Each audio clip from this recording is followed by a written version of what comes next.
Oh, Sage, is it necessary to chant mantras before the class? Why do we do it? Oh, Brahman, this is a very good question that I'm happy to answer. So, Jyotish is a very complex technical subject. In the tradition, it compares itself to a vast ocean of knowledge. And so, if we're going to be able to learn it, we have to open our minds, we have to open our hearts, you might say we have to open our souls to receive divine blessing and divine assistance. So this is why whenever I teach, I actually say 3 Sanskrit prayers. One is an invocation to Lord Ganesha, who in this tradition represents that aspect of the divine that removes obstacles. So we're asking for our obstacles to be removed to our learning. Secondly, an invocation and a prayer to the Guru.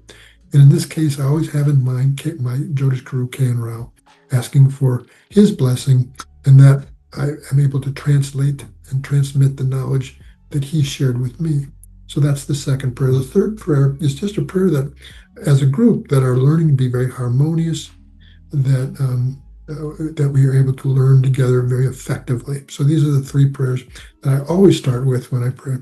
Now, do you have to do this when you teach Jyotish? No, but why not seek that blessing of the divine when you're dealing with a very divine subject?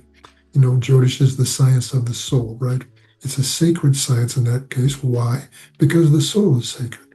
So this is what we should always do. And I always end with a prayer as well, which is actually just a prayer that we become spiritually liberated and that there'd be the end to our suffering. So I think it's important, and this is why I've always done this. Thank you, Maharishi.